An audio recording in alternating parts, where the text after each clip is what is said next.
Gotta give a shout out to the one and only Beyoncé. She just reached #1 on the Billboard 200 album chart. Debuted at #1. The first black woman to debut at #1 on the Billboard 200 album chart with the country album, which is kind of pathetic to say because we should not be having the first black anything in 2024. But you know, it is what it is. Now, I don't have a physical copy of the album. I don't think there are any physical copies of the album available yet. But, you know, I got her in Essence magazine. This was a beautiful photo shoot. I'm extremely happy for Beyoncé. I love Cowboy Carter. This album is amazing. And the reason why I love the album is because of the vocal production. Beyoncé is a singer and she is singing her ass off on this album. And it's so beautiful that Beyoncé is winning in the genre of country music because the motivation behind this album, as she revealed in her IG caption, back in 2016, she performed at the Country Music Awards with the Dixie Chicks. She performed a song from the album Lemonade. The song was called Daddy Lessons. And the performance was good. The energy was amazing. The audience was up on their feet, jamming, vibing to the music. And next thing you know, the performance was met with so much vitriol and backlash because people are racist. Let's just call it what it is. It was just a weird vibe in that building. It's Absolutely. the highest rated 15 minutes in CMA history. And then they start getting, racist bombarding their website with comments and emails and whatever. And so they take her down. They took our performance down and caved to that bullshit. And then they, I guess, got so much bad press for doing that. Within 24 hours, they put it back up again. Just cowards. It's just crazy. She just gave you your greatest ratings that you've ever gotten. How dare you take her song off? It was ridiculous. People were upset that a black woman was performing country music, which is extremely ironic because country music was created by black people. We started this genre. So how are you going to be upset that a black woman born in Texas with Louisiana roots, when she talks, you hear the Southern accent? So it's like, how are you going to be mad at Beyonce for making country music, but you're not going to be mad at somebody like, I don't know, like a Taylor Swift, born and raised in Pennsylvania? How is it okay for her to do country music, but it's not okay for Beyonce to do country music? Please make it make sense. But as Beyonce said in her legendary song Formation, the best revenge is your paper, because she sold 407,000 copies in the first week. That is big. I mean, I expect nothing less from Beyonce. Like, I thoroughly enjoyed this album, and it's time to give a review.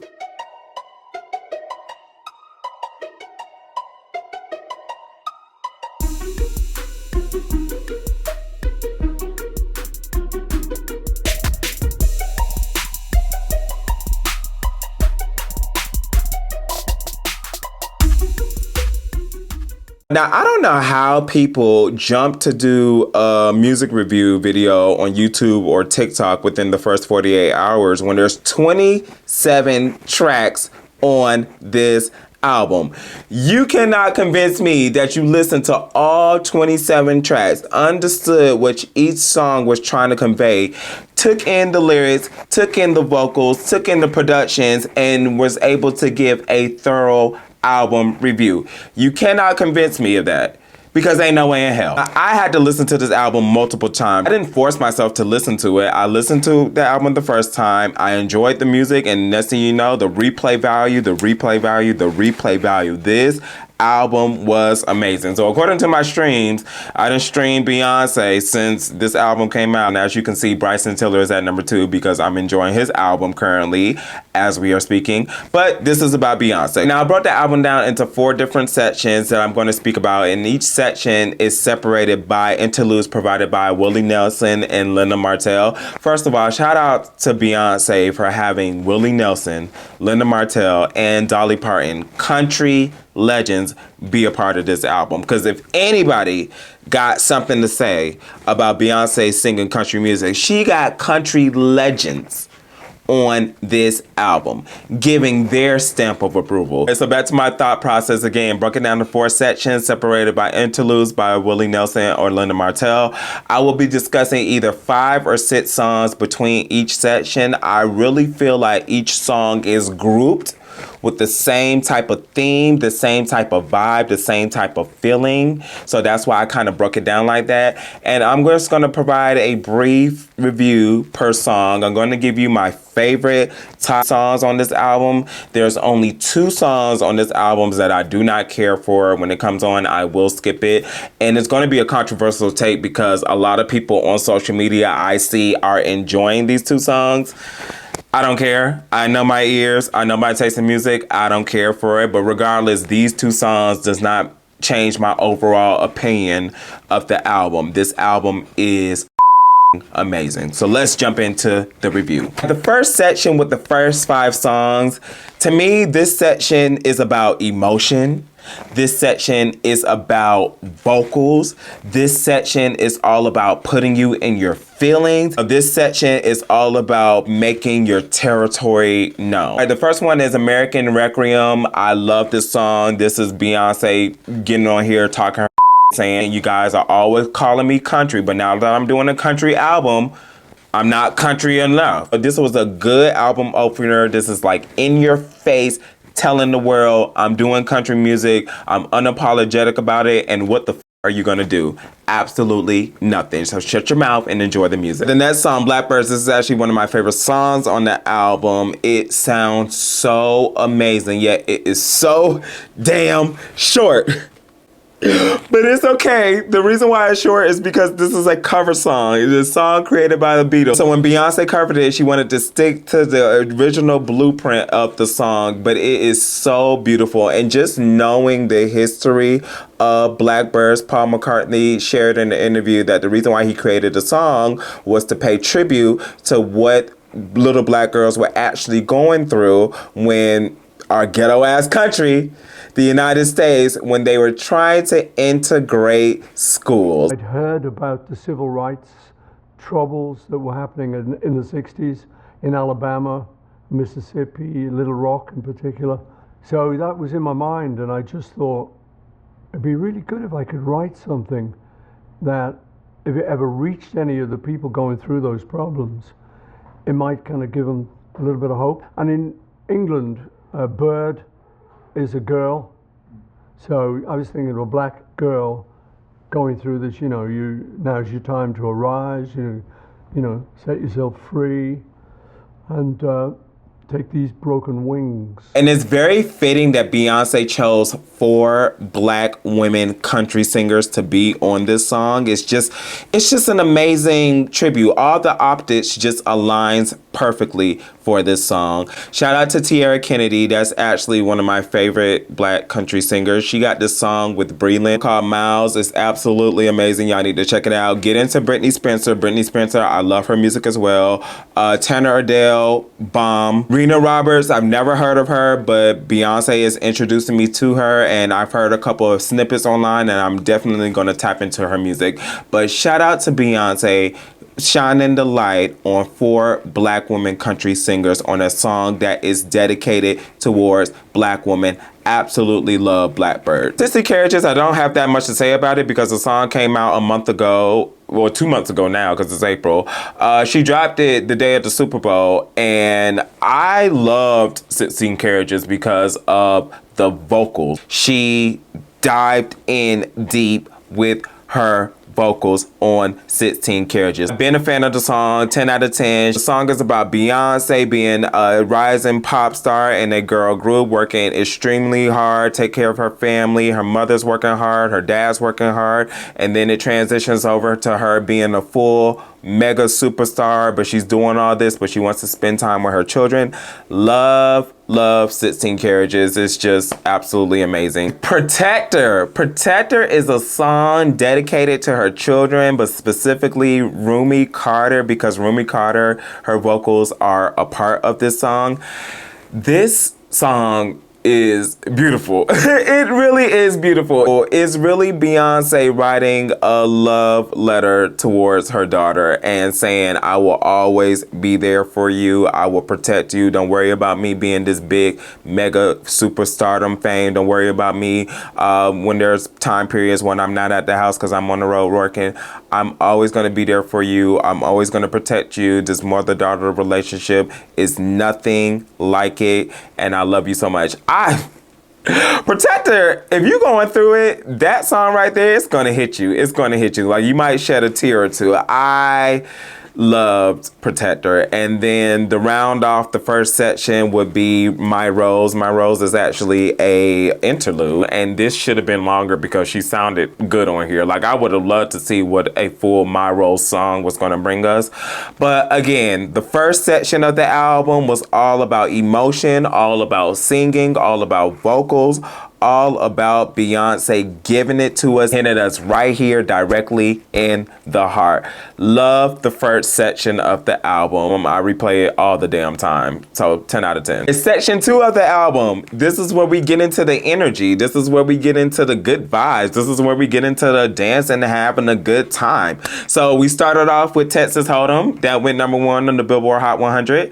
Again, party anthem, gathering anthem, have a good time, smoke something, drink something, get on the dance floor and shake something. The next song, Bodyguard. Let me tell y'all something. I think Bodyguard has to be like the best song on this record.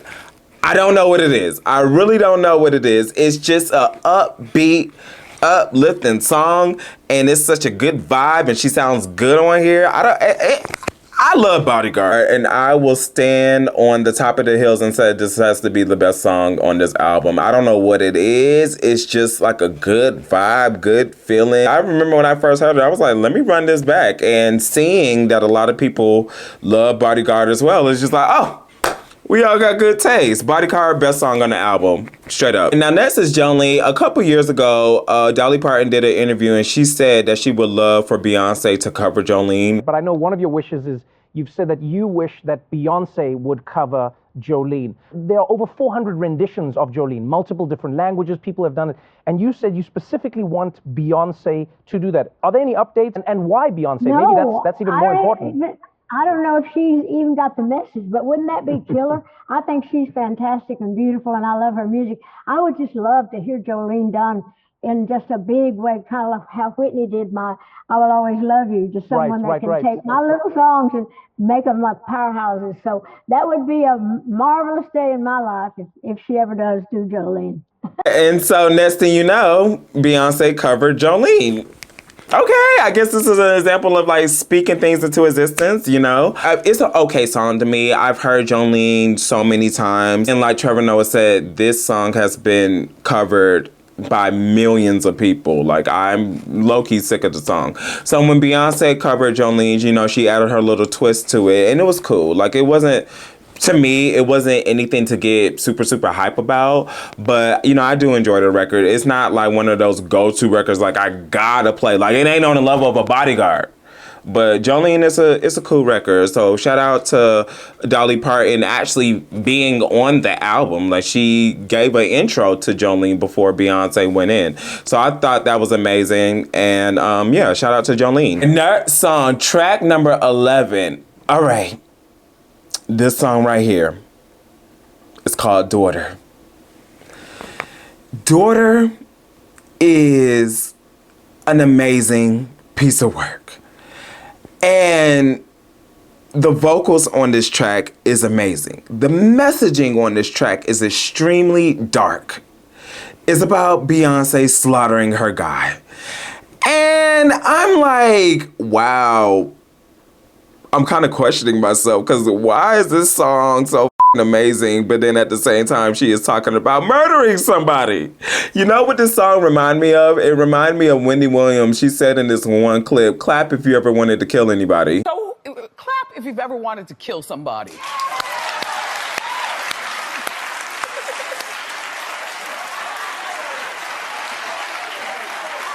It is something about this song. I don't know if it's just the acoustics of the guitar and the piano in the background, or if it's just Beyonce walking us through the motion of how she's about to end the life of her guy. But then, of course, her singing on here is amazing, but then we also branch off into a little opera number. You know, she's playing with them vocals and giving us a little opera tease. Daughter is a good ass song. Like, that ass is top 5. So right now is Bodyguard number 1, Daughter number 2, Blackbird number 3. Those are my top 3. I'm going to reveal my other 2 out of the 5. But Daughter, that song gets replayed because it's just amazing. It's dark, but it's amazing. All right, now with Daughter phasing us out of section 2, we are getting into section 3 of the album. This is from track 12 all the way to 18. I call section 3 the section of features because a lot of the features take place within this section. We got Shaboozey, we got Willie Jones, we got Miley Cyrus, and we got Post Malone. So this is the section of features. And now first off, with Spaghetti. I love Spaghetti, and with Spaghetti, it reminded me of Trina. She said in an interview that Beyonce is the queen of rap, and a lot of Nicki Minaj fans, they felt some type of way because why didn't you say Nicki Minaj's name? I think there's something specific that happened in music and culture that kind of opened the landscape for more female rappers to rise to the top. Yeah, Beyonce, because she's like the #1 female rapper when she does rap. So I feel like This is it. People do sleep on Beyonce when she does spit. There's no sleeping on the queen, okay? There's no sleeping on the queen. And with this song, it's just proof that, yeah, this is why Trina said Beyonce is the queen of rap. Because Beyonce is spitting, okay? Flow, immaculate. Bars are hitting. But who gonna check Beyonce? Okay, right now it's a big debate about the big 3 between Kendrick Lamar versus Drake versus J. Cole. And we don't give a about that. Beyonce is the big 3. How about that? She went off on Spaghetti. I love this track. I do not understand the reason why it's called Spaghetti. Maybe she ate it up like a plate of spaghetti. I don't know. I'm just guessing, but she did her big one with Spaghetti because it was just like, woo! Talk about a pivot. Okay, country rap. And next up is Alligator Tears. I love Alligator Tears. It's such a smooth, nice little ballad that you can just vibe to. I like Alligator Tears. I don't know why she called it Alligator Tears instead of Crocodile Tears. Maybe that's a Southern thing. Maybe that's a phrase or idiom that I've never heard before. But Alligator Tears, I'm with it. All right, now track 15. Track 15. Just for Fun. So this is a part of the top 5 for me. I love Just for Fun. Woo! Between her and Willie Jones, I low-key wanted Willie Jones to sing a little bit more on this song, but it was enough for me. But Just for Fun, the hallelujah part, the way Beyonce sings Hallelujah and the way Willie Jones is singing in the background, backing her up. Woo! Like I said, the vocals on this album is amazing. Just for Fun is in my top 5. And I replay this song like almost every single day. They ate this track up. The vocals. Love this song. The next 2 songs, Most Wanted and Levi Jeans. This is featured Miley Cyrus and Post Malone. Like, I have no legitimate reason as to why Beyonce reached out to Miley Cyrus and Post Malone to collab on a country record. The songs were good. I'm not gonna cap. The songs were good. It was just kind of like a random feature to me. Now, if I had to take a guess, as I said at the beginning of the video, Beyonce received so much vitriol, so much backlash for her diving into country music, even though it was a genre that Black people started. It was a problem for her to explore other genres, but with Miley Cyrus and Post Malone, they can genre hop, gain success in whatever genre that they're singing or rapping in, and it's not gonna be a problem. And it's crazy because I found this tweet that went viral and it was posted all over the blogs. It says, Miley and Post both stole from Black culture, found success, and went back to the whites. Beyonce borrowed them right back and used them for their real purpose. I mean, it is what it is. Levi Jeans, I didn't know Post Malone can sing like that. Because I don't listen to Post Malone's music. I only know White Iverson. I know the song with Rockstar, and then I know the song with him and Sway Lee from the Miles Morales Into the Spider-Verse soundtrack. Sunflower, because that song with Diamond. But those are like the only 3 Post Malone songs that I know, but I didn't know Post Malone to be like a singer. But he killed Levi Jeans. Like, I'm not going to be a hater, but it is what it is. Miley Cyrus, I'm be honest, I've never been a big fan of Miley Cyrus, but the girl does have talent, but she just gets on my nerves. But Miley, she sounded good on this track. They're not like my favorite song, but I don't hate them. Like, if they play it, I'm not gonna skip the records. But you know, it is what it is. They were cool. Next up was Flamenco. This was like an interlude because goddamn, like Beyonce, why wasn't this song longer than 1 minute and 40 seconds? Flamenco needed to be a little bit longer. Shoot! Justice for Flamenco, justice for my rose. We need a full-ass song out of these, but Flamenco, it was a cute song. So we are transitioning out of section 3 of the album, and like I said, this was a section full of features, and now we are transitioning into section 4. This is the finale of the album. I call this the experimental section. Basically, Beyonce doing whatever she wants to do within this section, within the music, and the perfect way to open this section off was Yaya. I love Yaya. Yaya's a good song. It's a fun song. It's not country, but it has a little bit of elements of country. It reminds me more of rock and roll. It reminds me of a song that, you know, Elvis Presley may sing, or like Chuck Berry may sing, or Little Richard might sing. Like, it's just a nice, fun, 60s derived song. I like Yaya. I like Yaya a lot. Oh Louisiana and Desert Eagle, those are like interlude based songs. And one song is like 40 seconds, and the other song is like 1 minute and 40 seconds. Beyonce, come on, man. We need more. We need more of that, you know? I guess we can consider them like transition songs. Like, Oh Louisiana was to transition us out of Yaya, and then Desert Eagle was for us to transition into Riiverdance. I guess so. I just would have loved full-blown tracks from these two. So we got Desert Eagle, Louisiana, My Rose, and Flamenco. Those songs, we need a full-ass version for them, in my opinion. The next song is Riiverdance. This is one of the songs I absolutely hated on the album. I skip this song every time it plays. I've listened to it 3 times, and I'm just like, I'm not a fan. And I know I'm going to receive a lot of backlash for saying that, because everybody is loving Riiverdance. I'm just not a fan of the song. Now, to me, I just think that Riiverdance is just pandering towards twerk culture. The whole theme and vibe of the album is for us to enjoy country music and listen to the instrumentation, listen to the vocals, and just enjoy a different experience outside, for a lot of us black people, outside of rap and R&B. So with Riiverdance, it was just unnecessary to me. It was too much pandering to the shake your ass culture. I'm a guy, I don't shake my ass, so why would I like Riiverdance?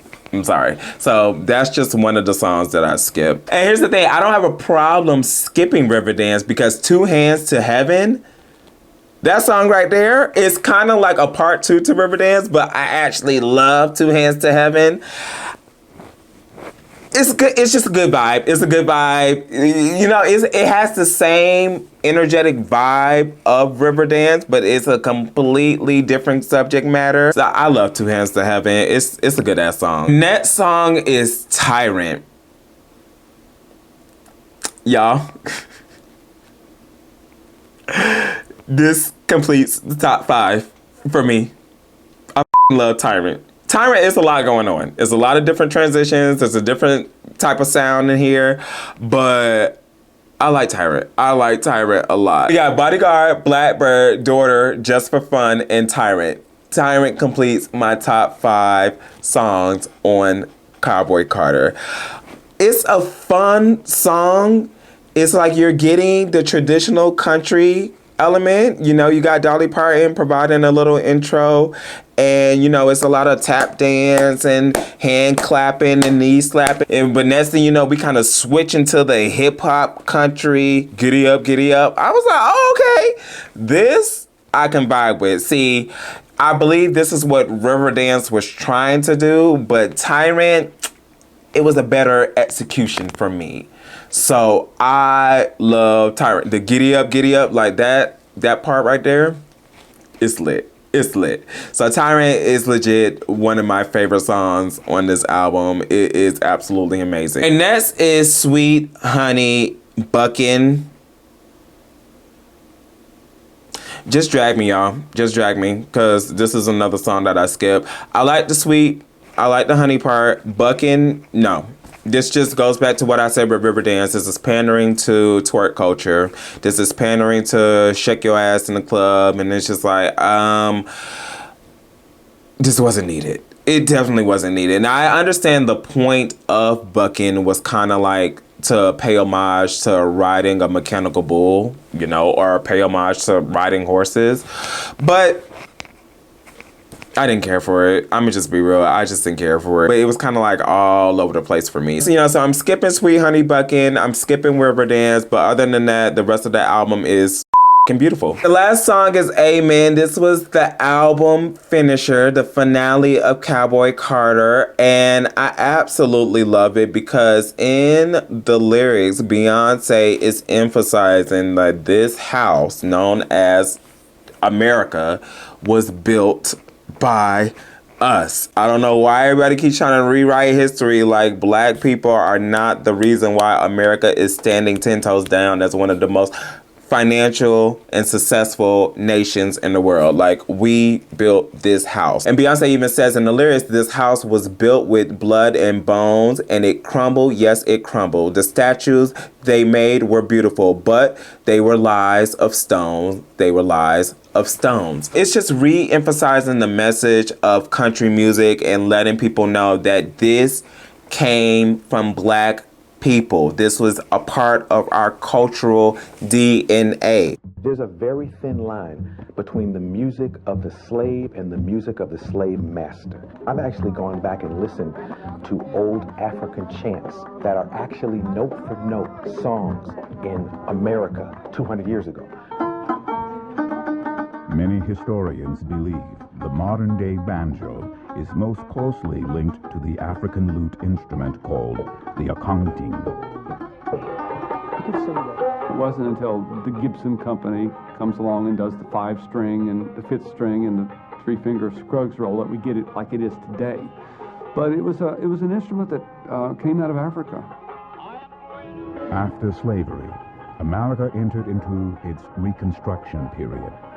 As former slaves spread across the country, so did their music.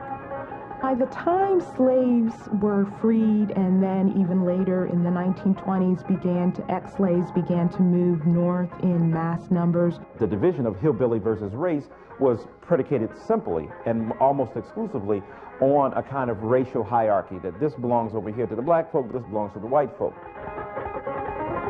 String bands basically are the link between the really rural music that people were playing in their earliest days in this country and the later music that became known as country. I mean, if you think about it, black artists have been performing country music since the 1920s, and that Billboard Music Award thing, the list started in 1944. So it took 80 years for a black woman to top the charts. And it just goes to show you, when you look at American history, which is also black history, you know, the music industry tried to label white folk music as hillbilly country music, but black country music as race records. That is the very history of the country. Oh, Amen is just re-emphasizing the message of stop trying to change history. Stop trying to claim something that's not originally yours. Y'all need to understand the origins of country music and the impact of black people regarding music, period. Even the term cowboy and cowgirl. When certain things get depicted in film, they're not as accurate. We know like almost 1 out of 3, 1 out of 4 cowboys was black. Mm-hmm. That the very name cowboy, they called black men boys no matter what the age. And so they'd give them the dirty jobs. Take care of the horse, boy. Take care of them chickens, boy. Take care of the cowboys. Yeah. Now, once Hollywood glorified cowboys, they didn't bring us in to play those roles. Even characters that were historically black were played by our white brothers and sisters. With a big name artist like Beyonce doing a country album, it will change how music is being supported, so more black consumers can get into country music and support the black artists who have been fighting for years just to be seen, just to be heard, just to be supported in the genre of country music. And hopefully I will see more urban media, more urban award shows like the BET Awards and the Soul Train Awards embrace black country artists, give them a time slot on the BET Awards, on the Soul Train Awards, give them publicity, give them the opportunity to promote their music so more of us can support their music, because it's important. And the fact that Beyonce was the ringleader behind jumpstarting all of this, I have no complaints. So Beyonce, shout out to you. Love Cowboy Carter. Album of the year? Absolutely. I appreciate you guys for making it all the way to the end of this video. Make sure you like, comment, and subscribe. And keep up with me on Twitter, Instagram, and TikTok. The links are in the description box below. And I will see you on the next episode.